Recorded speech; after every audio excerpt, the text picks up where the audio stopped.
2 Corinthians chapter 4. 2 కొరింథీయులు 12వ అధ్యాయానికి మనం పరిశుద్ధిగా నడుపుదామండి. 2 కొరింథీయులు 12వ అధ్యాయం. We start reading from verse 1. 2 కొరింథీయులు 12వ అధ్యాయము మొదటి వచనం నుంచి మనము చదవడం ప్రారంభిద్దాము. Paul, an apostle of Jesus Christ, by the will of God, and Timothy, our brother, of the multitude of God, which is at Corinth. 2 Corinthians. అతిశయపడుట నాకు తగదు. అతిశయపడుట నాకు తగదు గాని Amen. అతిశయపడవలసినది. ప్రభు దర్శనములను గూర్చియు ప్రత్యక్షతలను గూర్చియు చెప్పుదును. క్రీస్తునందున్న యొక్క మనుషుని నేను ఎరుగుదును.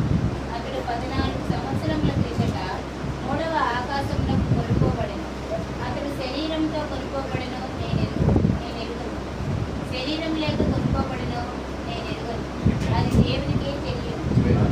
మూడవ వచనం. అట్టి మనుషుని నేను ఎరుగుదును. అతడు పరదేశంలోనికి కొనుక్కోబడి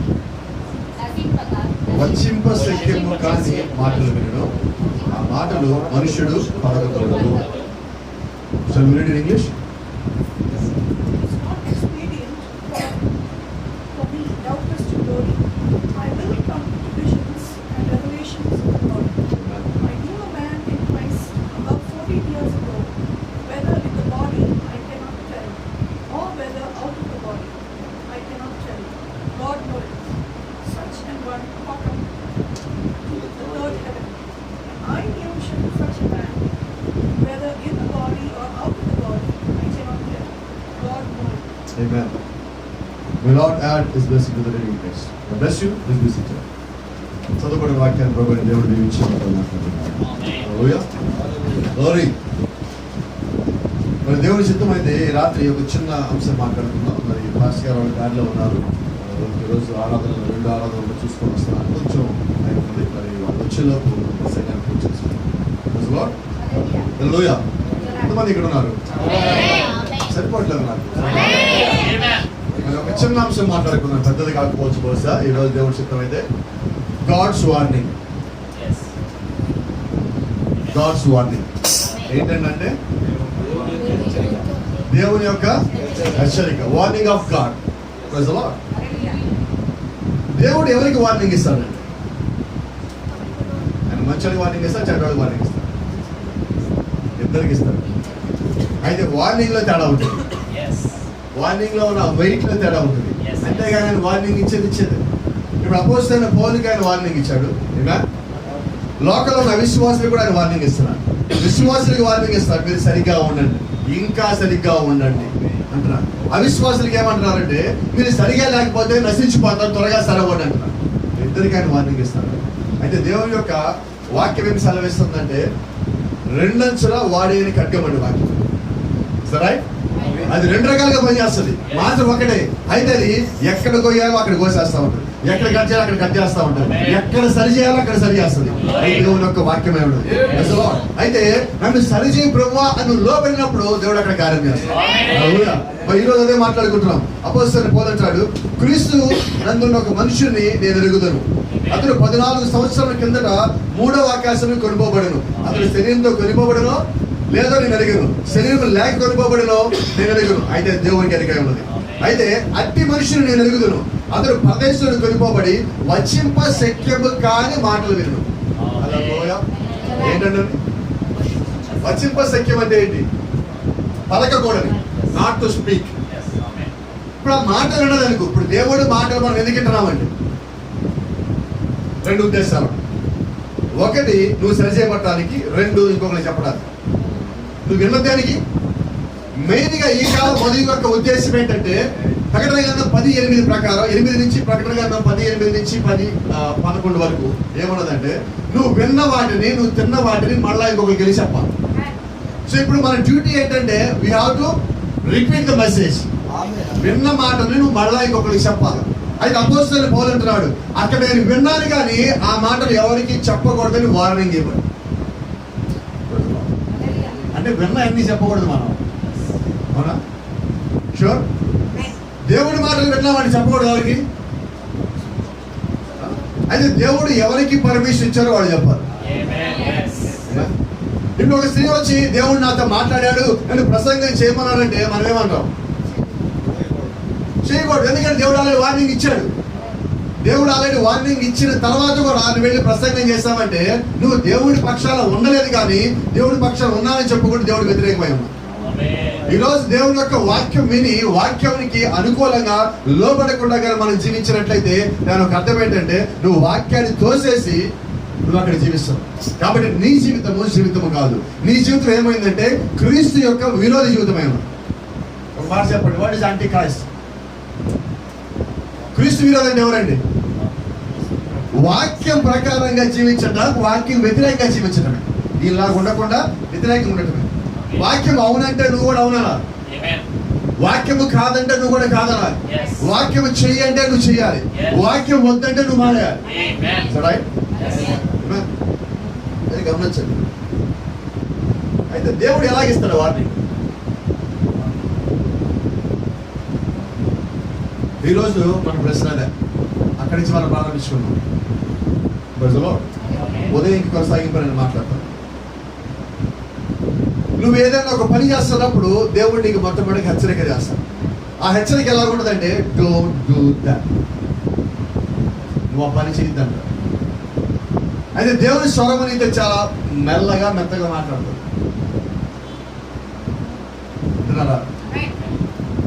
మీ గతంలో కూడా నేను చెప్పాను, ఒక చిన్న పిల్లవాడు తప్పు చేస్తారు అనుకోండి, పిల్లవాడు తప్పు చేయగలని కొట్టరు, మొత్తం మనసు తప్పు చేస్తారు. ఎప్పుడు కొడతారు? ఫస్ట్ సారి చేసినప్పుడు చెప్తారు, ఎక్స్ప్లెయిన్ చేస్తారు, ఓపికగా ఉంటారు. తల్లిదండ్రులు కూడా చదువు కొట్టారు, ఎవరి పిల్లలు ఓపికగా ఉంటారు, సహించి మొత్తం చెప్తారు. రెండోసారి మళ్ళానే తప్పు రిపీట్గా చేస్తే అప్పుడు దాని యొక్క పర్యవసరం కొద్దిగా తీవ్రంగా ఉంటుంది, పదజాలం కొంచెం ఎక్కువగా ఉంటుంది, ఆ భావజాలం మారుతుంది. మూడోసారి చేస్తే వాళ్ళు కొట్టడానికి మన వాడికి అధికారం ఇచ్చినట్టు. మూడోసారి అది తప్పు చేశామంట, మూడోసారి కూడా తప్పు చేశాక సంఘాలు ఎత్తుకుని కూర్చున్న వాళ్ళని పదే తప్పు చేశారు, మా కన్నా కాదు, మా బుద్ధి కదా అంటారు. ఏం చేస్తారు? ఫస్ట్ టైమే నీకు వార్నింగ్ ఇచ్చారు, ఎలా. రెండోసారి వార్నింగ్ ఇచ్చారు, ఎలా. ఇప్పుడు ఇది మూడోసారి. దాని ఒక అర్థం ఏంటంటే మొదటిసారి తప్పు చేస్తే అది తప్పు అండి, రెండోసారికి అది పాపమైంది, మూడోసారికి అది ముదిరిపోయింది. అంటున్నారా?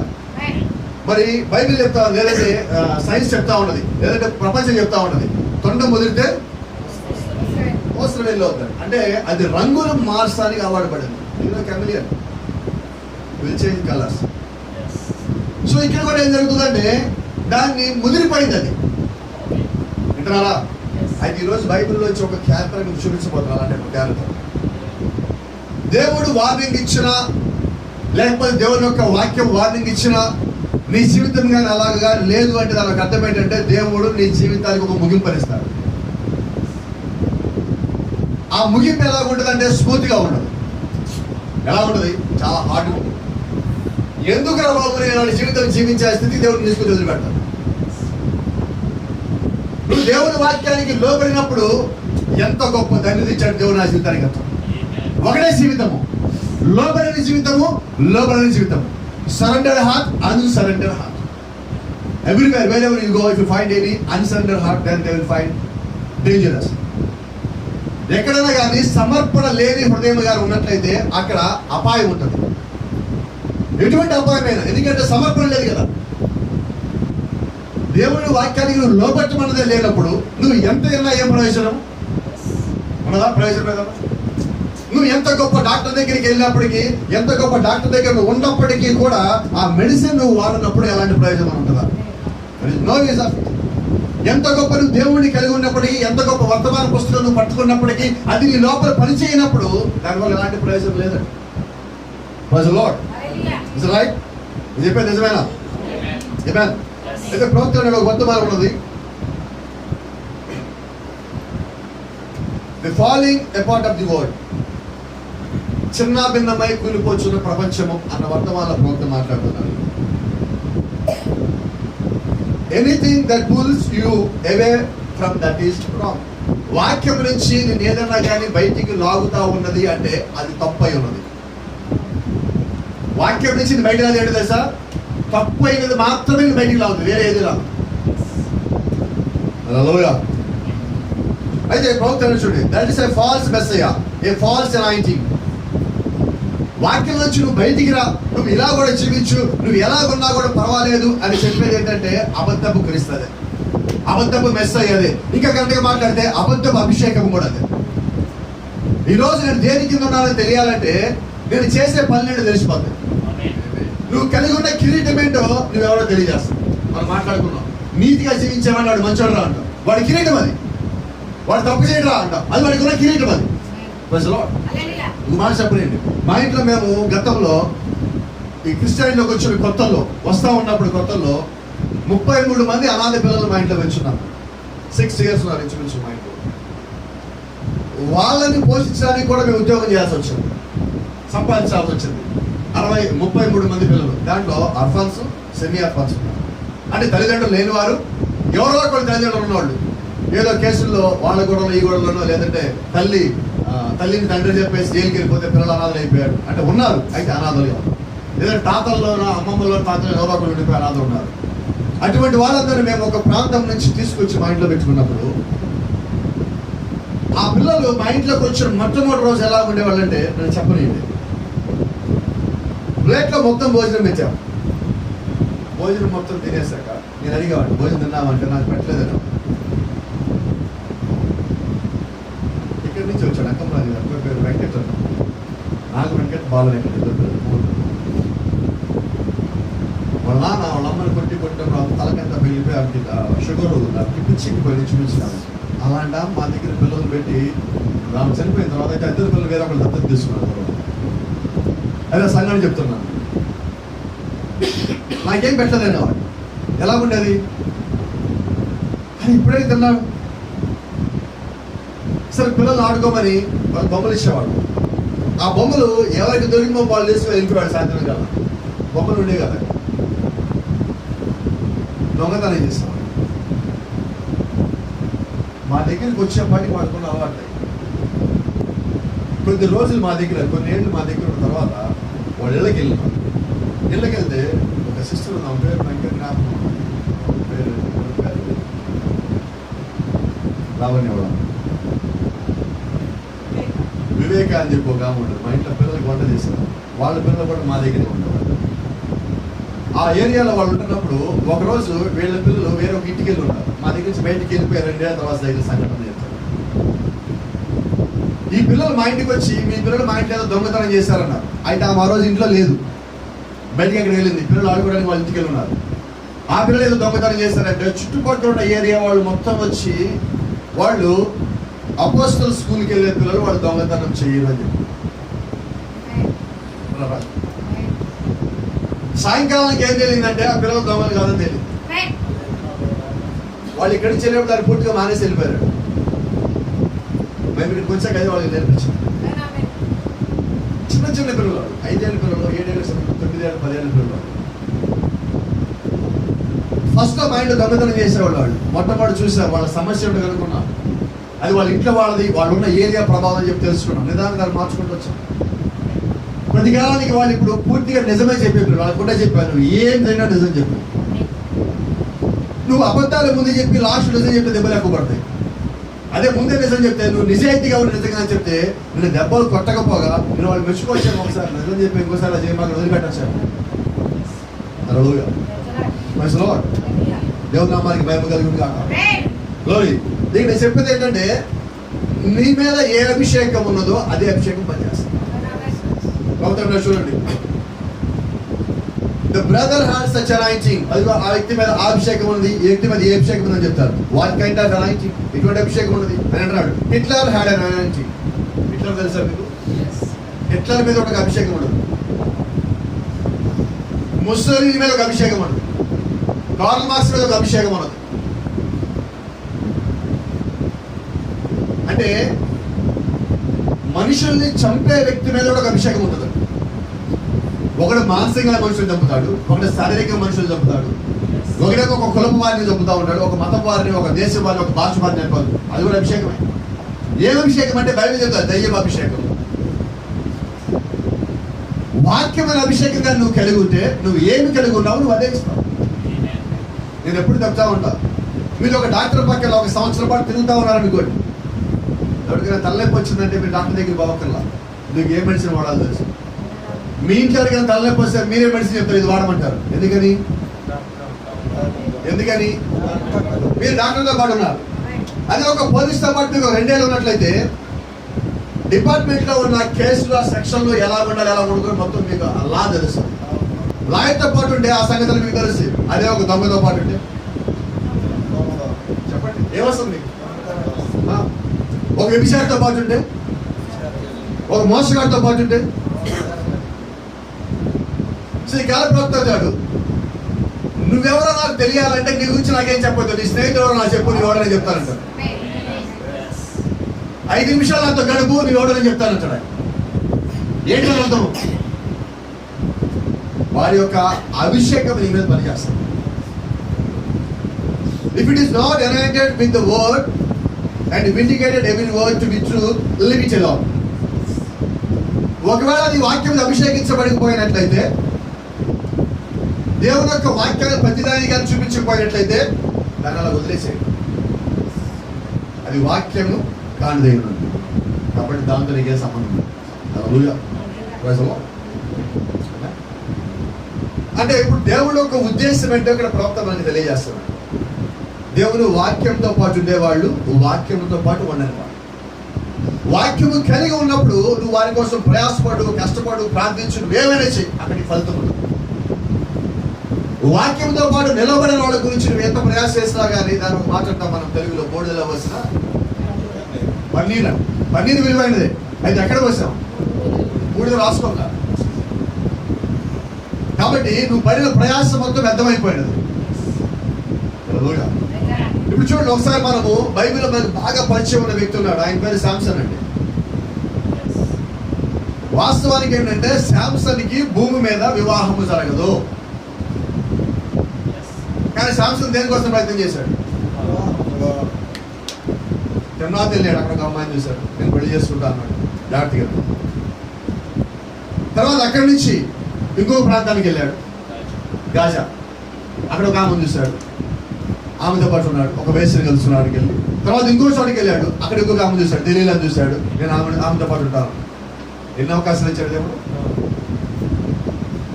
ఫస్ట్ డే క్యాన్సిల్ అయింది, రెండోది క్యాన్సిల్ అయింది, మూడోది దగ్గరికి వచ్చాడు. ఎక్కడైనా ఉన్నాడా? మూడోసారి ఢిల్లీ దగ్గరికి వచ్చినప్పుడు దేవుడు మళ్ళీ 3 అవకాశాలు ఇచ్చాడు. 3 అవకాశాలు. అయితే బైబిల్ చెప్తా ఉంది శాంసన్ యెహోవా ఆత్మ కలిగిన వాడు. Is not right? నిజమే కదా? మరి యెహోవా ఆత్మ కలిగి ఈ పని చేయటం ఏంటి? ఆత్మ ఉన్నది, దేవుడు ఒక ఆత్మ ఉన్నది. అయితే లూసిఫర్కి లోబడిపోతున్నాడు. ఒక సందర్భంలో ఆయన ఒక మాట చెప్తారు అక్కడ.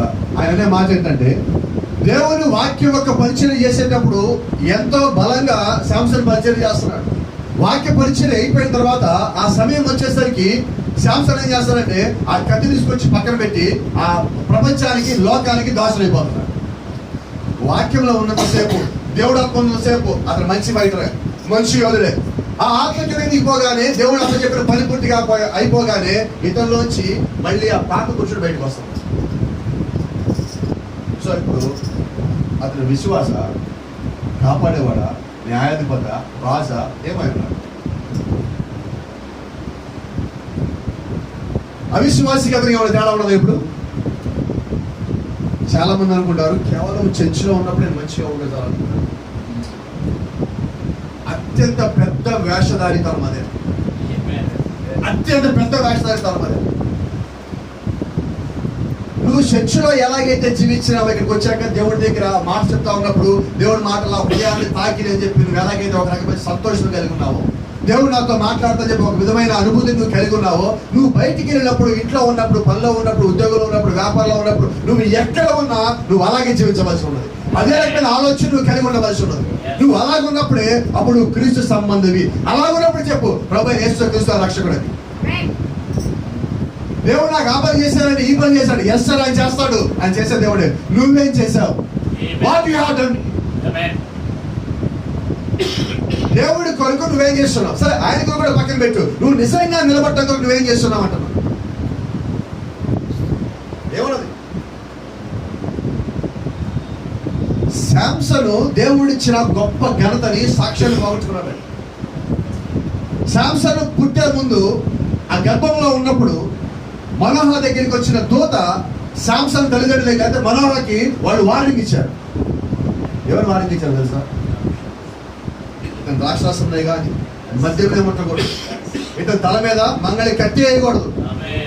అంటే శాంసను నాజీలు చేయబడిన వాడు. ఇతరారా, నాజీలు చేయబడటం అంటే దేవుడి కొరకు పిలవబడిన వాడు. మరి ఈ కాల ప్రభుత్వం వధువులో ఉన్నవారు మొత్తం నాజీలు చేయబడి దేవుడి కొరకు పిలవబడిన వారు అంటున్నారు. మరి నీవెలా ఉండాలి?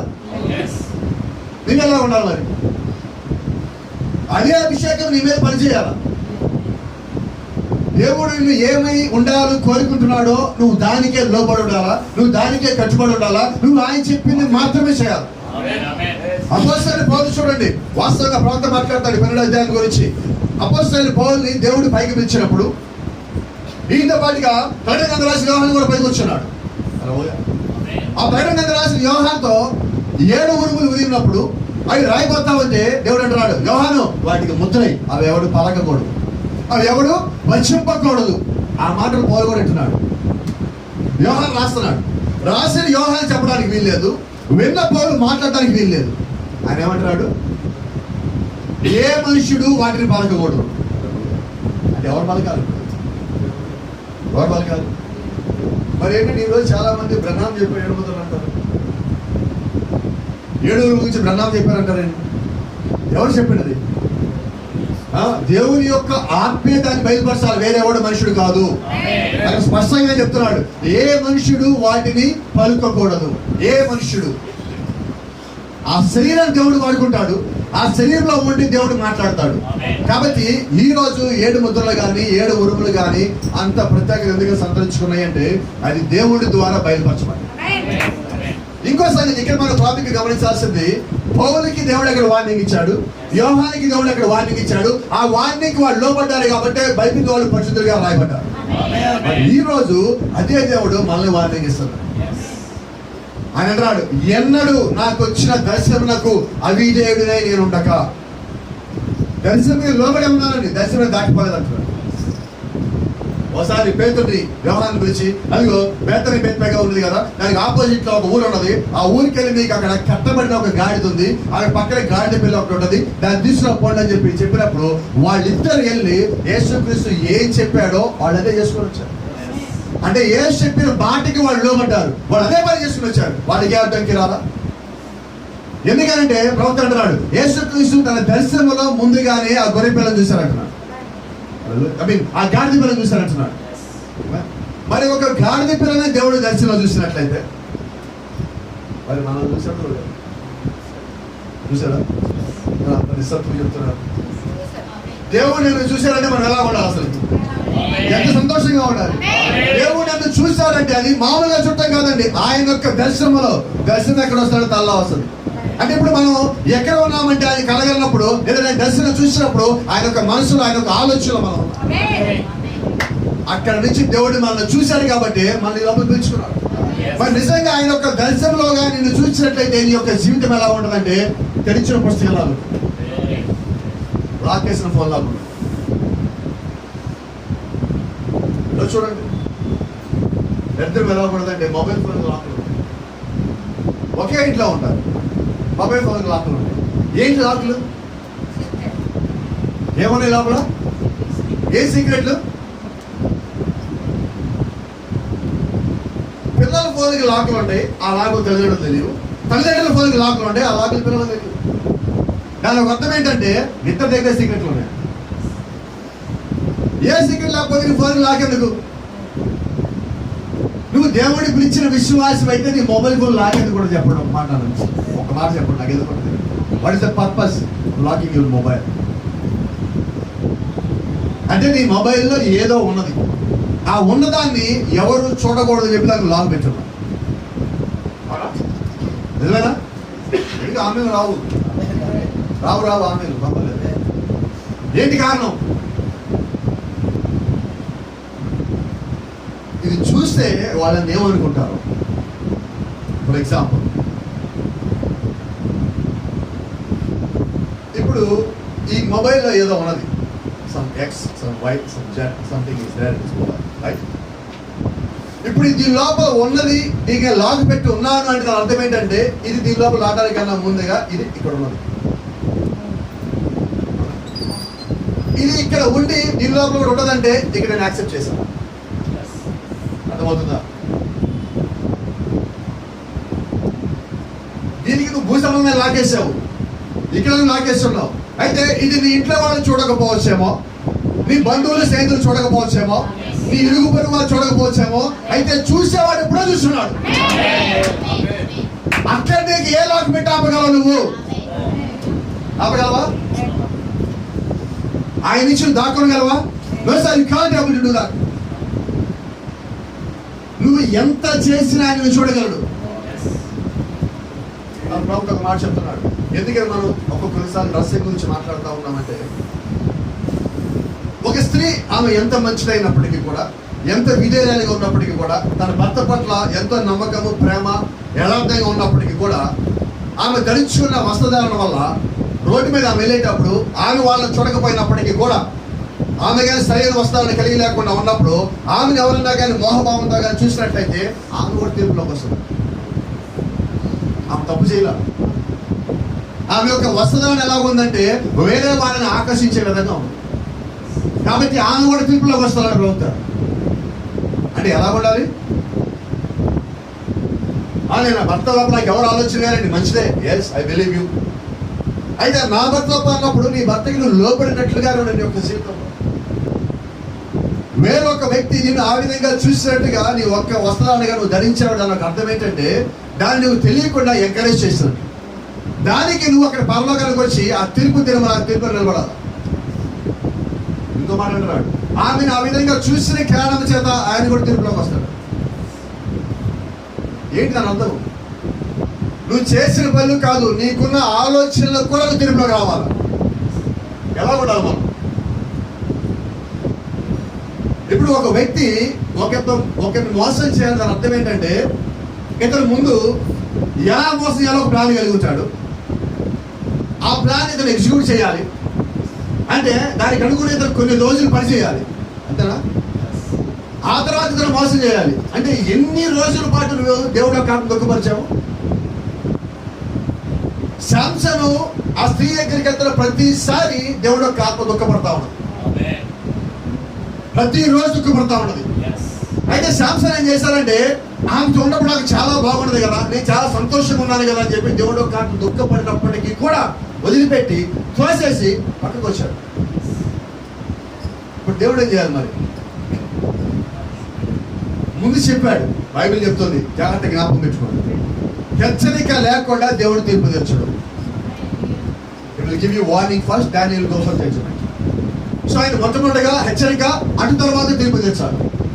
హెచ్చరిక చేయకుండా దేవుడు ఎక్కడైనా బైబిల్ తీర్పులు ఇచ్చాడంటే బైబిల్ మొత్తంలో ఎక్కడ మీరు పట్టుకోలేదు, కనుగొనలేదు. దేవుడు యొక్క క్రమం అదే ఉంది.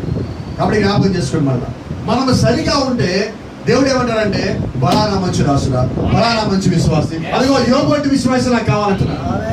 అంటే ఆయన యోబు దేవుడిని చూడలేదండి, అయితే దేవుడిని ప్రార్థించేవాడిగా ఉన్నాడు. అయితే దేవుడు యోబుని చూశాడు, అదిగో అటువంటి విశ్వాసం నాకు కావాలంటున్నాడు. ఈ రోజు ఒకవేళ దేవుడి కిందకి కానీ మళ్ళీ చూస్తే ఇట్లాంటి నా వద్ద దేవుడు పక్కకి వెళ్ళిపోతే ఇంకేం కావాలి మన జీవితం?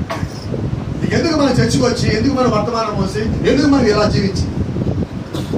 ఏమైనా ఉద్దేశం ఉండదా? సార్ ఏం కావాలి మనకి? దేవుడిలో జీవితం కావాలి, క్రీస్తులో దాచబడిన జీవితం నాకు కావాలి. ఈరోజు ఎందుకు ఇంత ప్రయాసపడుతున్నాము? ఎందుకు ఇంత ప్రార్థన చేస్తున్నాము? ఎందుకని ఇంత ఆత్మతో పరిగెత్తున్నాము, ప్రయాసపడుతున్నాము? ఇన్ని జిల్లాలు తిరుగుతున్నాం, ఇన్ని రాష్ట్రాలు, దేశాలు తిరుగుతున్నామంటే ఒక్క ఆత్మ కాపాడబడకపోతుందా? ఒక్క ఆత్మ రక్షించబడకపోతుందా? ఒక్క ఆత్మకు విలువ 10,000 ప్రపంచానికి ఎక్కువ. అటువంటి గొప్ప ఆత్మ కోసం ప్రయాసపడుతున్నాం. అటువంటి ఆత్మగా వచ్చేవాళ్ళు చెడగొట్టి ఎలా ఉంటుందండి? అపోస్తలుడు పౌలు అంటాడు, మీరు నా పిల్లలు కాదా, నేను మిమ్మల్ని కనలేదా, మీరు తొట్టితే నాకు మంట కలగదా అంటున్నాడు. ఎందుకని అంటున్నాడు?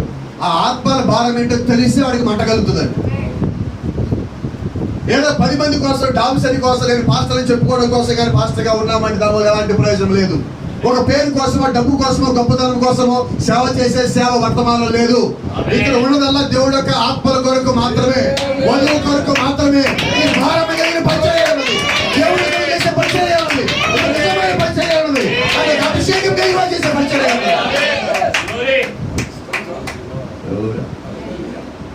తరచుగా ఈ మధ్య చెప్పడం మన సైన్ మళ్ళీ మీకు జ్ఞాపకం చేస్తాను, సంఘాన్ని చెప్పేస్తా. సమయం వచ్చింది అందుకని చెప్తాను. తోడేళ్ళు వస్తాయి,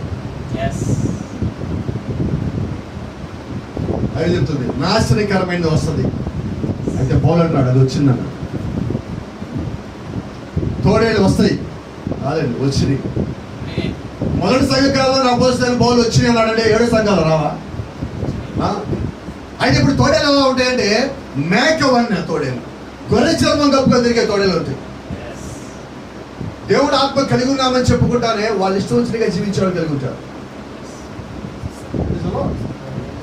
గమనిస్తున్నారా? అయితే నువ్వు నిజంగా దేవుడు ఆత్మ కలిగి ఉంటే ఎలాంటి వాడికి తెలిసిపోతావు. కొన్నిసార్లు తరచుగా అయితే ఉంటా, పాస్టర్లతో మాట్లాడుతూ ఉంటాం కదా, ఫలానా వాడిని పిలిచారు పాస్టర్ గారు, మా సంఘాన్ని ముక్కలు చేశారంటే వాడిని పిలవకూడదని అంటారు. నేనంటే ఇప్పుడు తప్పేవరిది? ఎవరిదండి? వినపడదా నాకు? ముక్కలు చేసినోడా? ఎవరిది? ఎందుకని? అసలు ఎవడా లేకుండా ఎందుకు పిలిచావు? అంటే పిలిచేటప్పుడు నీ దగ్గర ప్రార్థన లేదు, నువ్వు పిలిచినప్పుడు నువ్వు దేవుడిని అడగల, కాబట్టి జరిగింది కరెక్టే. అది ఆవేశం. ఆ పాస్టర్ గారి పెద్దోడు, పెద్ద పేరు ఉంది, పెద్ద కావాలి, వెనకాల గుంపు వస్తుంది, పిలవండి, కాకేయండి. ఎవరు ఇస్తాడు? ఎవరు ఇవ్వాల? ఇచ్చేవాడు పైన ఉన్నాడు, ఆయన ఎవరికి ఏమలేదు. కాబట్టి అడిగేవాడిని కానీ నువ్వు అడిగితే నీకు రావాల్సింది నీకు వస్తుంది. నీ ప్రయాసాలు పడతామంటే నీ దగ్గరికి మొత్తం పరిచయం వస్తాయి. ప్రజలో ఈరోజు దేవుడి సేవకులు ఇద్దరు వచ్చారు, ఇక్కడ దేవసాయి గారు, రమేష్ బాబు ఇద్దరు వచ్చారు, ఇంకా రావాల్సి వాడు బ్రదర్ కూడా వచ్చారు, బాబు కూడా. వాళ్ళతో ఎప్పుడు నేను పరిచయం చేసి ఒక మాట చెప్తాను, బ్రదర్ నేను డబ్బులు ఇవ్వను, నేను డబ్బులు ఇచ్చే భాష గారు కాదు. నన్ను చూసి ఏదనుకుంటారేమో, కాలేజీకి తిరుగుతున్నాడు, ఎట్టుబడి తిరుగుతాడు, ఎక్కడ చూసి ఏదనుకుంటాడేమో. నేను డబ్బులు ఇచ్చే భాష గారు కాదు. దేవుడు నాకేం ఇచ్చాడు అది మీకు ఇస్తా. ఇష్టమైతే అందుబాటు రండి, కలిసి పరిచయం చేద్దాం. నేను దేనికోసం వచ్చానో దేవుడు నాకు తెలియజేస్తున్నాడు, నాకు తెలియజేసినట్టు వాళ్ళు గ్రహించున్నారు కాబట్టి వాళ్ళు వస్తారు. అయితే వచ్చేవాళ్ళు వస్తూ ఉంటారు, పోయేవాళ్ళు పోతారు. ఆడే వాళ్ళకి ఆడేదో, జానే వాళ్ళకి జానేదో, వెయ్యి గడవ బస్ వెయ్యి గడవ. దానికి అర్థం ఏంటంటే వచ్చేవాడిని రాని, పోయేవాడిని పోని, నువ్వు మాత్రం కరెక్ట్గా నిలబడు, స్థిరంగా నిలబడు. దేవుడు నిన్ను ఎక్కడ నుంచోబెట్టాడో నువ్వు అక్కడే నుంచో. నికాల ప్రభుత్వం అన్నాడు, నా కొడుకు ఎలాంటి మందిరం కట్టు, నన్ను వర్తమానంలో ఆయన పెరిగిరిని అభిషేకం చేస్తా ఆయన మాట్లాడుతున్నాడు. ప్రభువుగా నా ముందు ఒక యవనస్తుడు నిలబడి ఉన్నాడు. ఈ యవనస్తుడు యుద్ధ భూమికి సిద్ధపడి ఇక్కడికి వచ్చున్నాడు. ఏంటంటే యుద్ధ భూమికి దేనికి వెళ్తారు? ఫోటోలు తీయడానికి వెళ్తారు, షేకాలు తీయడానికి వెళ్తారు, సెల్ఫీ తీయడానికి పోతారు. దేనికి వెళ్తారండి? ప్రవక్త అంటున్నాడు, ఇతను ఆల్రెడీ సిద్ధపడి వచ్చున్నాడు, యుద్ధానికి వెళ్ళడానికి వచ్చాడు ప్రభా, ఇతనికి తోడుగా నువ్వు ఉండు. ఇతని యుద్ధం ఎక్కడ అవసరం ఉందో ఇతను అక్కడ నడిపించు ప్రభా. ఇప్పుడు దేనికి మనం వచ్చినట్టు ఇక్కడికి. సో మన యొక్క ఉద్దేశం ఏమై ఉన్నదో దాన్నే, దేవుడు యొక్క ఉద్దేశం ఏమై ఉన్నదో మనం దాన్నే చేయవలసి ఉన్నాం. ఇప్పుడు శాంసన్ దేవుడు ఎందుకని పంపించాడంటే యుద్ధం చేయమని పంపించాడండి. అయితే శాంసన్ యుద్ధం చేస్తున్నాడు, దేవుడు చెప్పిన యుద్ధంలో చేస్తున్నాడు. అయితే ఆ యుద్ధం అయిపోగానే ఏదో ప్రైవేట్ జాబ్ లో జాయిన్ అవుతున్నాడు. ఏ ప్రైవేట్ జాబు? ఏ ఊర్లో అమ్మాయి బాగుంటుంది అదే ప్రైవేట్ డ్యూటీ, అంతేనా? ఊర్లు మాట్లాడండి, అది క్యారెక్టర్ మాట్లాడాల. నువ్వు దేవుడు ఆత్మగాన్ని కలిగి ఉన్నట్లయితే నువ్వు ఎక్కడ ఉన్నా నీతో పాటు దేవుడు ఆత్మ అక్కడే ఉంటది. అపోస్తలుడైన పౌలు ఎక్కడ అక్కడ దేవుడు యొక్క ఆత్మ ఉన్నది, పేతురు ఎక్కడ అక్కడ దేవుడు యొక్క ఆత్మ ఉన్నది. ఎక్కడ ఉన్నా దేవుడు యొక్క ఆత్మ అక్కడ ఉన్నది. అంటే మారాల్సింది ఏంటి? నా ఆలోచన, నా మనసు, నా హృదయం, ఇక్కడ మార్పు రావాలి. బయట ఎక్కడి నుంచో మార్పు రాదండి. ప్రవక్త అంటాడు, నీలో లేనిది కొత్తది రాదు నీ లోపలికి. నీ లోపల నుంచి అది బయటికి రావాలి. క్రీస్తుని ఒప్పుకోవాలన్నా లోపల నుంచే బయటికి రావాలి. క్రీస్తుని తోసివేయడం లోపల నుంచే బయటికి రావాలి. నువ్వేమై ఉన్నావో మొత్తం లోపల దాచిపెట్టబడి ఉంది. వాక్యం నిన్ను తగిలినప్పుడు, వాక్యం నిన్ను సంధించినప్పుడు ఆ లోపల శక్తి ప్రభావం బయటకు వస్తుంది. అది దేవుడిదైతే దేవుడు నువ్వు పని చేస్తావు, అది దెయ్యముడైతే నువ్వు అదే పని చేస్తావు. నువ్వు ఏ అభిషేకం కింద ఉన్నావో, ఏ ఆత్మ కింద ఉన్నావో నువ్వు ఆ పని మాత్రమే చేయగలవు, కానీ ఇంకొకలాగా నువ్వు పని చేయలేవు, ఇంకొక ఆత్మలాగా నువ్వు పని చేయలేవు. అప్పుడు జ్ఞాపకం చేసుకోండి ఒకసారి, మనం ఏమి కలిగి ఉన్నాము ఈ దినం, మనం చేస్తున్న పని సరైనదా కాదా. ఈరోజు మనకి తరచుగా ఒక అలవాటు ఉన్నది, నేను అలవాటు అన్న కానీ అదొక వ్యాధి అంటాడు. ఒక పని చేస్తాం, ముందంతా ఇది నాకు దేవుడు చెప్పాడన్న, దేవుడు నాకు చూపించాడన్న, తర్వాత ఏమంటాడంటే ఇది కాదండి రైట్ కాదు, వదిలేస్తాం.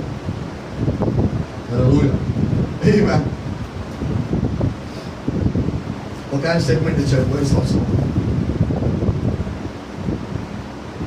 పౌల్ మాస్టర్ గారు నాకు చూపించారండి. నేను ఆయన దగ్గర అభిషేకం చూసి, నీకు ఎప్పటి దగ్గర చూసి ఆయనే కరెక్ట్, అసలు ఎవడు లేడు.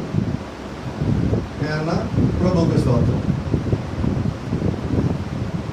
నాకు ఆయన డ్రెస్ నేను చూపించాను మధ్య, నీకు చూపించాను చెప్పి నా గురించి చెప్పాను, మంచిదే, నాకు తెలియదు. పౌల్ గారు ఏం చెప్తే దేవుడు నేను చేయమన్నాడు, నాకు చెప్పలా, నీకు చెప్పాడంట. బహుశా ఈ దశ నిజమైంది నాకు తెలియదు కదా, ఎందుకంటే నాతో మాట్లాడేట్టుగా దేవుడు మీతో మాట్లాడు, మీతో మాట్లాడేట్టుగా మీతో మాట్లాడు. ఆయన ఒక్కొక్కరితో ఒక్కొక్క రీతిగా మాట్లాడు. నువ్వు నాతో మాట్లాడంటున్నావు, అయితే వాస్తవంగా దేవుడు యొక్క ప్రవక్త అంటాడు, నాకు రమేష్ బదులు ఇద్దరు ఉన్నాం, అతని విషయంలో దేవుడు నన్ను ఏమన్నా చేయమంటే అది అతనికి చెప్తాడు, నాకు చెప్తాడు. ఒకే దశగా రెండు వైపులా పనిచేస్తాడు. ఇదేంటంటే పాల్ పాస్టర్ గారిని ఇంప్రెస్ చేయాలా, ఇలా ప్రోగ్రామ్ ఉంటుంది. నువ్వు మానవుడిని ఇంప్రెస్ చేస్తే ఏమొస్తుంది, లాస్ట్ మరణం వస్తుంది. ఒక సోదరుడు ఒక చోట చర్చి నిర్మాణం చేసుకుంటున్నాడు, లేదంటే ఒక ఊళ్ళో చర్చి పడుతున్నాడు. మాకు అక్కడికి వెళ్ళి చూసిన తర్వాత ఒక మాట అనిపించింది, సోదరుడు ఇక్కడ వద్దు, నిలబడలేదు, లేదు భాష దేవుడు నాకు చూపించాడు. దాని అర్థం ఏంటి తెలుసా, దేవుడు చూపించాడు, నాకు నువ్వు కాదన్నాక లేదు. మరి నేను అక్కడ బాధ చేసినప్పుడేమో దేవుడికి అక్కడ పరిచయం లేదంటున్నాడు. నేనేం చేయమంటాడు, పోది నాది నిజమా ఆయన నిజమా, ఎప్పుడు జరుగుతుంది? It will take some time, but one day will happen. కొద్ది రోజులు గడిచిన తర్వాత దేవుడి చిత్తం ఏముందో అక్కడ జరుగుతుంది. కొద్ది రోజులు జరిగిన తర్వాత ఎవరైతే అమ్ముతా ఉన్నారో మేము అమ్మ మా చర్చి మాకు ఇచ్చారు, ఎక్కడి నుంచి పోయి పంపించారు. ఏం జరిగింది ఇప్పుడు? ఎవరికి నిజమైనట్టు?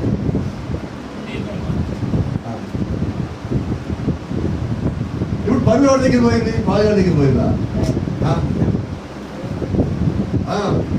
పరువు పోట కాదు, అక్కడ దేవుడి నామాలను అనవసరంగా వ్యర్థంగా వచ్చి దానికి లెక్క చెప్పాలి. నేను అంటున్నాను, దేవుడు చెప్పకపోయినా చెప్పాడని చెప్పి ఈరోజు బయలుదేరి ఒక బ్యాచ్ బయలుదేరింది. దేవుడు నాకు దర్శనం ఇచ్చాడు, దేవుడు నాకు చెప్పాడు, కరెక్టే, దేవుడు చెప్పింది అది కరెక్ట్గా ఉంటుంది. నేను చెప్పనంటే అలా చెప్తానండి. ఈ కాలంలో దేవుడు అలాగే మాట్లాడతాడు కూడా. ఆయన ఆ కాలంలో మాట్లాడు, దేవుడు ఈ కాలంలో కూడా మాట్లాడతాడు, నిజమే. అయితే చూడండి, ఇలాంటి అబద్ధాలు చెప్పేవాళ్ళు తిరగటం వల్ల నిజంగా చెప్పేవాళ్ళు నమ్మకుండా పోతున్నారు, నిజాన్ని నమ్మకుండా పోతున్నారు. అయితే కొద్దిమంది ప్రజలు ఉంటారు, ఈ కాల ప్రభుత్వం అంటాడు, గుప్పిడి ప్రజలకు ఇంకా భూమి మీద ఉన్నారు. వాళ్ళు నమ్ముతారు దాన్ని, ఏది సత్యమో సత్యాన్ని సత్యంలాగా నమ్మేవాడు కొంతమంది ఉన్నారు. అప్పుడు ఈ రోజు గమనించాడు, దేవుడు నీకు ఒక హెచ్చరిక చేశాడు. ఒక పని నువ్వు పొరపాటు చేసినప్పుడు నేను సరి చేసుకోమని దేవుడు మళ్ళీ అవకాశం ఇచ్చాడు. ఇప్పుడు నువ్వేం చేయాలంటే ఆ అవకాశాన్ని వాడుకొని నువ్వు సరి చేసుకోవాలి. సరి చేయబడే వ్యక్తే దేవుడికి కావాలండి. ప్రభువును నువ్వు సరిచేయి అనేవాడే దేవుడికి కావాలి. ఎందుకని ప్రభుత్వం తీసుకున్నాడంటే ప్రభుత్వం తప్పు చేసినప్పుడు అక్కడికి వస్తారు. దాన్ని తప్పు చేశాడు, ఉదయం మాట్లాడుకున్నాం, ఎమ్మడే వచ్చాడు, అయ్యా నేను తప్పు చేశా, నన్ను క్షమించన్నాడు. నువ్వు క్షమించమని అడిగావు కాబట్టి ఇదిగో మరణం నీ దగ్గర రాకుండా ఆగిందికో. అంటే నువ్వు చేసిన తప్పుకి జీవితకాలం మొత్తం నీ కుటుంబం యుద్ధాలు చేస్తా ఉంటుంది. తప్పుకు పనిష్మెంట్ ఇచ్చాడు దేవుడు, అడిగావు కాబట్టి క్షమించాడు దేవుడు.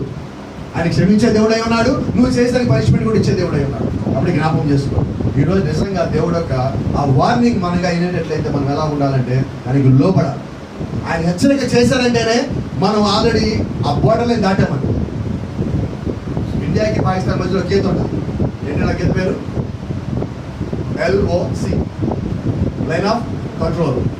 అది దాటకూడదు. అది దాటితే వాళ్ళు కాల్ చేస్తారు, వాళ్ళు ఇటు వస్తే మనం కాల్ చేస్తాం. ఆ లైన్ ఉంటుంది. అలాగే దేవుడు కూడా నీకు ఒక గీత గీశాడు. ఆ గీత దాటి నువ్వు పోవడానికి వెళ్ళలేదు. ఆ ఎల్ఓసి దాటావా ఇక అయిపోయినట్టు. ఆ ఎల్ఓసి భూమి మీద ఒకసారి చాలా మంది దాటారు, కొన్ని లక్షల వేల మంది. దేవుడు పైన నీళ్లు కురిపించాడు, మొత్తం కొట్టేశాడు. కాబట్టి ఈ రోజు ఆయన వార్నింగ్ ఇచ్చాడంటే నువ్వు త్వరపడి సిద్ధపడి ఆయన దగ్గర తిరిగి రావచ్చు. ఈ రోజు అటువంటి వాళ్ళ దేవుడికి కావాలి, లోబడే వాళ్ళు ఆయనకి కావాలి. కాబట్టి లోబడే వాళ్ళకి మాత్రమే ఈయన దేవుడే. ఎటువంటి దేవుడు మనం ఆరాధిస్తున్నామో ఆ దేవుడు ప్రభువా ఇదిగో నేను లోబడ్డాను నీకు సమర్పించుకోవాలని మనం అడిగినప్పుడు ఆయన అక్కడ కార్యం చేసేవాడిగా ఉంటాడు. హల్లెలూయా. అటువంటి దేవుడిని ఆరాధించేవాడు ఇక్కడ ఉన్నారా ఈ రాత్రి? అలాగే మన జీవితంలో కానీ ఏదైనా చేసినట్లయితే ప్రభువా ఇదిగో ఈ రాత్రి నేను నీ దగ్గరికి వస్తున్నా అనేవాడు ఉన్నారు ఎవరన్నా? అసలు నేనేం తప్పు చేయలేదండి. అసలు తప్పు అంటే భాష ఏ రంగులో ఉంటుందంటారా? ఏ కలర్ భాష? అది రెడ్ బ్లూ తెలుసు కదా, నాకు తప్పు ఏదైనా ఈ రంగు పేరు తెలియదని అంటారా? అది తినేదా బర్గర్ పిజ్జా అలాంటిది ఏదన్నా తప్పు అంటే? పాపం అంటే ఎలా ఉంటుంది భాష? ఏ కలర్ అది? అమర్చండి అంటే అసలు నాకు అసలు అంటే ఏంటో తెలియదని చెప్పడం కోసం చేసే ప్రయత్నం లేదు. ఎందుకని ఇవన్నీ చెప్తున్నానంటే ప్రవక్త you have to expose Lucifer. Expose మనకు అర్థమైందంటే ఆ సాతాను చేసే క్రియలు కానీ సాతాను కానీ మీకు కనిపించినప్పుడు వాటిని పట్టబోయేయండి, దాచిపెట్టద్దు. నా సోదరు తప్పు చేశాడు, సరి చేసుకుంటాను, నేను దాచిపెడతా. సరి చేసుకోవట్లా, పట్టబోయి చేయి. ప్రేమ ఉంటుంది, ప్రేమలో ఏం తక్కువ లేదండి. ఒకసారి చేస్తే తప్పు, రెండుసార్లు చేస్తే తప్పు, మూడుసార్లు చేస్తే ఒకసారి చేస్తే పొరపాటు, రెండోసారి చేస్తే పొరపాటు, మూడోసారి అలవాటు. అది పొరపాటు క్షమించబడితే అలవాటు క్షమించబడబట్టి నాకు అలవాటు అండి అంటాడు. అప్పుడు ఈ రోజు మనం ఏం చేయాలంటే సరి చేయబడాలి, ఇక్కడ సరి చేయబడాలి. దేవుడు యొక్క వాక్యం యుద్ధకు వచ్చినప్పుడు నిజంగా నువ్వు దేవుడు యొక్క విశ్వాసి, దేవుడు యొక్క సేవకుడు, నువ్వు ఎలాగే ఉండు దేవుళ్ళు. ఏ పాత్ర అయి ఉండు, కాలై ఉండు, చెయ్యి ఉండు, వేలై ఉండు, కన్నై ఉండు, ముఖ్యం దేవుడు ఏదైనా ఉండు అంటే ఏ స్థానంలో ఉన్నప్పటికీ ఆ శరీరంలో ఉన్నావు కాబట్టి ఆయన ఏం చెప్పాడు నువ్వు చేయాలి. నీ దగ్గరికి అది వచ్చాక నువ్వు చేయాల్సిందే. లార్డ్ ఒక చిన్న మాట చెప్తా, బహుశా చాలా పెద్ద కాంట్రవర్సీ అవ్వచ్చు, నాకు తెలియదు, అయినా కానీ చిన్న మాట చెప్పలేదు. ఒకరోజు మధ్యాహ్నం నైట్ 2 గంటలకు మేము మాట్లాడుకుంటున్నాం. నా రూమ్లో ఒక ఆయన ఉన్నాడు, గద్దాల మీద పొడికి ఇలా పెట్టుకున్న రూమ్లో ఒక ఆయన. అదే రూమ్లో వ్యవసాయ గారు కూడా ఉన్నారు. నైట్ 2 గంటలకి ఆయన బాగా తెలుసు. ఆయన అడిగాడు, పాస్టర్ గారు, నేను అడిగారు సోదరా గడ్డాలు తెచ్చుకొని గడ్డాలు చేసుకోకూడదు, ప్రాప్తంగా నీట్గా షేవింగ్ చేసుకోవాలి, ఇప్పుడు చేసుకోవచ్చు కదా. ఇక ఆయన చాలా బాగా మొత్తం చేశాడు. సరే ఆయన కొన్న ప్రశ్నలు మొత్తం అడిగాడు. మరి ప్రశ్నలు వెళ్ళినప్పుడు సమాధానం పెంచుకొచ్చాడు. ప్రజలు అర్ధరాత్రి 2:30-3 గంటలకు ఒక ప్రశ్న బయటకు వచ్చింది. క్రైస్తవుడు అనేవాడు మీసాలు గీయచ్చా గీయకూడదా అనే ప్రశ్న వచ్చింది. చిన్నదే చెప్తున్నాను. ప్రవక్త చెప్పాడు, పురుషుడు అనేవాడు ఎన్నడూ పై పెదవి మీద షేవింగ్ చేయడానికి వీలు లేదు అన్నాడు. ఇంకేం చేశాడు, లిస్ట్ తెచ్చాడు. ఆ పాస్కర్ లేవు కదండి మీసాలు, ఈ పాస్కర్ లేవు కదా, నాకు సంబంధం లేదు వాడు. ఇక్కడ ఈయన ఏం చెప్పాడు అది చేయాలా. ఆ మాట ఆయన చెప్పుకున్నాను. ఆయన లేచాడు, ఆయన ఇద్దరు ఉలికిపెట్టాడు. ఏ పాస్టర్ గారు మీసాలు తీయకూడదు, అప్పటికీ తీసేసావు, నాకు తెలియదు పాస్టర్ గారు అన్నారు. ఆ రోజు నుంచి మళ్ళా దిగా. నేను అనేది ఏంటంటే దేవుని యొక్క వాక్యము కొంతమంది ఇక్కడికి వచ్చినప్పుడు వాళ్ళు ఏం చేస్తారు, ఎప్పుడు లోబడిపోతారు అంతే. ఇంకొకళ్ళు వచ్చారు, పాస్టర్ గారు ప్రవక్త తీశారుగా. ఏంటది? ప్రవక్త మీసాలు తీసేశాడుగా. నేను ఎప్పుడెప్పుడు ఆ క్వశ్చన్ వేస్తాను, 2012 నుంచి ఎవడేస్తాడు ఆ ప్రశ్నలు చూస్తూ ఉంటే ఎప్పుడు అడక్కడికి నన్ను అడిగారు, రాంగ్ పర్సన్ అడిగారు. ప్రవక్తగా మాట్లాడాడు, 39 రోజులు గొల్లియాత్ కేకలు పెట్టినప్పుడు పర్వాలేదు, అయితే 40వ రోజు గొల్లియాత్ కేకలు పెట్టినప్పుడు ఎవడేనకూడదు వాడిన్నాడు. ఎవడినాడు నా 40వ రోజు? దావీదు అన్నాడు. దావీదు వచ్చినప్పుడు కామ్గా ఉంటే గొల్లియాత్ ఇబ్బంది లేకపోయింది, బతుకుండేవాడు. అలాగే ఎవరి దగ్గర కలపకూడదో వాడి దగ్గర గెలిపాడు మాట. నేను ఒక మాట అడిగాను, very good brother, praise the Lord. ఇప్పుడు ప్రవక్త తీసేసాడు, నువ్వు తీసేసి అంతేగా, అదే కరెక్ట్. మరి ప్రవక్త చనిపోయాడు లేపా, లేదా వెనకపోతే లేపా, అది ఏంటది? ఆయన ప్రవక్త అండి, అప్పుడేమో ఆయన ప్రవక్త అన్నాడు, ఇప్పుడేమో ఆయన తీసాడు ఏం తీసాడు అంటాడు. అంటే నీకు ఏది అనుకూలంగా అదే నువ్వు మాట్లాడతావు. మళ్ళీ ఆయన మీసాలు తీసేసాడు, సరే ఆయన దానికి సంబంధించి ఆయన మాట్లాడుకున్నాడు. ఆయన ఏం చెప్పాడు ఇప్పుడు? మరి యేసుక్రీస్తుకున్నా ఏం చేద్దాం? ఎవరిలో భాగం? నిజం చెప్పండి, ఎవరిలో భాగం? ప్రవక్తల భాగం, మీరు యేసుక్రీస్తుల భాగం. ప్రవక్త కూడా యేసుక్రీస్తుల భాగమై ఉన్నాడు, నీవు నేను అదే శరీరంలో భాగమై ఉన్నావు. మరి ఆయన గడ్డాల మీసాలు ఉన్నాయి కదా, ఆయన నాశనం చేయబడి వాడికి బైబిల్ చెప్తా ఉన్నాడు. మరి ఏం చేద్దాం? గమనిస్తున్నారా? చిన్నదే రాంగ్ డైవర్షన్, చిన్నదే పక్కదారి తప్పించడం. అయితే నిజంగా నువ్వు దేవుడు ఆత్మ కలిగినప్పుడు ఎంతమందిని లాగినా తోసేసిన పక్కదారి తప్పించినా నువ్వు సహించుకుంటావు. నేను చెప్తున్నారు, లోకం యొక్క ప్రభావం నీ మీద పడటానికి వీలు. ఇక్కడ ప్రతి ఒక్క విశ్వాసికి దేవుడి సేవకులు ఉన్నారు, మరి కాబోయే వాళ్ళు కూడా అదే మాట చెప్తా ఉన్నారు. వాక్యము కొరకు నిలబడ. నువ్వు ఒంటరివాడు అవ్వచ్చు, నువ్వు ఒక్కడ నిలబడవచ్చు. యెహోషువ ఒక్కడ నిలబడితే ఆ పక్క నుంచి మిఖాయేలు ఉంచున్నాడు, దేవుడు నన్ను నీ కొరకు పంపించాలంటున్నాడు. నువ్వు ఒక్కడవే ఆయన సేవలో నిలబడితే దేవుడు నీ కొరకు మిఖాయేలు కాదు, ఆయన నీకు వస్తాడు. నువ్వు ఆయన నమ్ము, మనుషులు మాత్రం నమ్మదు. Don't believe a human being sir. ఎందుకంటే నువ్వు దేవుడిని నమ్మినప్పుడు ఆయన నీ పక్షాన్ని వచ్చేవాడు, యుద్ధం చేసేవాడు. నువ్వు మనుషులు నమ్మినప్పుడు ఏం చేస్తావు? ఈ మనుషులని ఈరోజు ఆహా అంటారు, రేపేమో బే కాదని. ఈ రోజు కూడా నేను ఎవరైనా ఎక్కడ పొగుడుతా ఉంటే అసలు ఆ ఒక్క మాట చెవిలో పడి, భాస్కర్ అద్భుతం, భాస్కర్ ప్రసంగం అంటే ఏమన్నా కొంచెం ఏమన్నా చెప్తున్నారు సరిపోదు సార్. ఇక్కడ తెలుసు రెండు వస్తాయి ఇక్కడి నుంచి పైకి ఇలాగా, ఆయన రాకపోతే మనకు మంచిది అన్నట్టు. అది ఇంకో కొంతమంది ఉంటారు,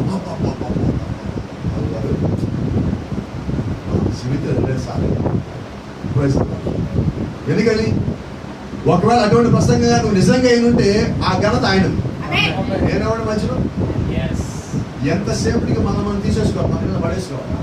నువ్వు అలా పడేసుకున్నంత కాదు దేవుడు పక్కనే ఉంటావు. నువ్వు ఎప్పుడైతే అవునా నిజమా నాతో ఎవడు లేడంటే, ఆంధ్రలో మేము లేడండి, తెలంగాణలో మనకు వచ్చేవాళ్ళు అన్నావా, నువ్వు పైకి వెళ్ళావా, కిందకి వెళ్ళి నువ్వు హెచ్చించుకుంటూ పాతాళంగా పోతావు, నేను తగ్గించుకుంటూ పైకి వెళ్తావు. తగ్గించబడిన వాళ్ళు పైకి కొనుకోబడతారు. ఎంత తగ్గించుకున్నావో అంత పైకి పోగలుగుతావు. అపోజిషన్ పౌలు తను తాను పెట్టకపోతే సమానంగా తీసి పక్కన పడేసుకున్నాను, ఆస్తి తరకుండా దాన్ని మొత్తాన్ని. ఒకరోజు ఆయన దేవుడు చేయబోతాడంటే బట్టలు చెప్పుకున్నాడు, నన్ను ఎందుకు ఇలా కనిపిస్తారు, నరకాన్ని బతికెళ్తారు అంటున్నాడు. అంతగా తగ్గించున్నాడు కాబట్టి మూడో ఆకాశానికి పోయించాడు. ఈరోజు ఎవరికి ఉంది అనుభవం, అటువంటి అనుభవం. కాబట్టి ఆయన వార్నింగ్ ఇస్తాడని భయపడి కొంతమంది జాగ్రత్త పడతారు, ఆయన వార్నింగ్ ఇచ్చా కొంతమంది భయపడి లోపడతారు. వార్నింగ్ ఇచ్చినా మనకు కాదులే అని మనం పోయేవాడు కూడా కొంతమంది. మూడు రకాలు ఉన్నాయి. ఈరోజు మనం దేంట్లో ఉన్నాం? ఆయన వార్నింగ్ ఇస్తాడేమో అని భయపడి మనం లోపడుతున్నామా? వార్నింగ్ ఇచ్చాడు, నాకు వార్నింగ్ బెల్లు మోగిందని చెప్పి మనం జాగ్రత్త పడుతున్నామా? ఆ బిల్లు నాకు కాదు, సంబంధం లేదు, నాలో ఇంకా చాలా మంది ఉన్నారులే, ఏం పోతే పోయింది, నా ఏం చేయంత భూమి మీదే పైకి వెళ్ళాకేముంది ఇంకా అనుకునే వాళ్ళు ఉన్నాము. మూడింట్లో దేంట్లో ఉన్నాం? ఒకసారి మనం ప్రశ్నించుకుంటాం, మనం లేచి